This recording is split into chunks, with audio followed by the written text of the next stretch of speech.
शेर अपने अपमान का बदला लेने के लिए व्याकुल था। वो किसी भी तरह उन तीनों बैलों को मारकर खाना चाहता था। शेर ने एक तरकीब निकाली।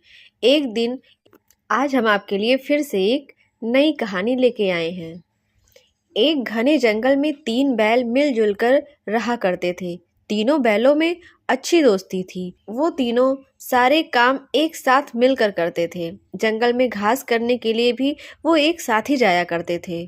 उसी जंगल में एक खूंखार शेर भी था और इस शेर की कई दिनों तक तीनों बैलों पर नजर थी। वह तीनों बैलों को मार के खा जाना चाहता था, लेकिन वो ये भी जानता था कि जब तक इनकी दोस्ती है, ये तीनों एकजुट हैं, तब तक वो उन्हें मारने में कामयाब नहीं हो सकता। क्योंकि उसने कई बार बैलों पर आक्रमण भी किया था, पर बैलों की आपसी मित्रता के कारण वो कभी सफल नहीं हो पाया। जब शेर उन पर हमला करता तो तीनों बैल शेर को घेर कर अपने नुकीले सींगों से अपनी रक्षा करते। वो तीनों बैल काफी हट्टे कट्टे भी थे और ऐसे में तीनों बैल एक साथ मिलकर कई बार शेर को भगा भी चुके थे। लेकिन शेर अपने अपमान का बदला लेने के लिए व्याकुल था। वो किसी भी तरह उन तीनों बैलों को मारकर खाना चाहता था। शेर ने एक तरकीब निकाली। एक दिन इन तीनों को अलग अलग करने की एक चाल चली। शेर ने तीनों बैलों को अलग करने के लिए जंगल में एक अफवाह फैला दी कि इन तीनों बैलों में से एक बैल अपने साथियों को धोखा दे रहा है। उन बैलों को जब इस अफवाह का पता चला तो तीनों में शक पैदा हो गया। वो सोचने लगे, आखिर कौन है जो हमें धोखा दे रहा है।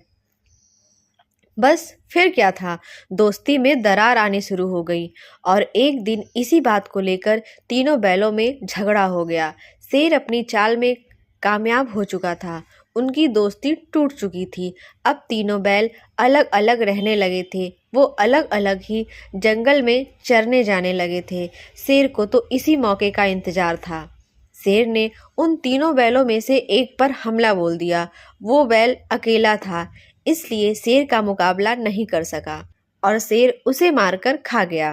कुछ दिनों बाद शेर ने दूसरे बैल पर भी हमला कर दिया और उसे भी मारकर खा गया। ऐसा ही उसने तीसरे बैल के साथ किया। शेर ने तीनों बैलों की दोस्ती तोड़कर उन्हें अपना शिकार बना लिया था। वो अपनी चाल में कामयाब हो चुका था। तो बच्चों, हमारी कहानी आपको कैसी लगी हमें कमेंट बॉक्स में बताइएगा और आगे की वीडियो के लिए हमारे चैनल को सब्सक्राइब करिएगा और वीडियो को लाइक करिएगा। तो इस कहानी से हमें क्या शिक्षा मिलती है कि हमें कभी भी दूसरे के बातों में नहीं आना चाहिए। साथ ही इस बात में भी सच्चाई है कि एकता में बड़ी ताकत होती है। हमें हमेशा आपस में मिलकर रहना चाहिए। Thank you.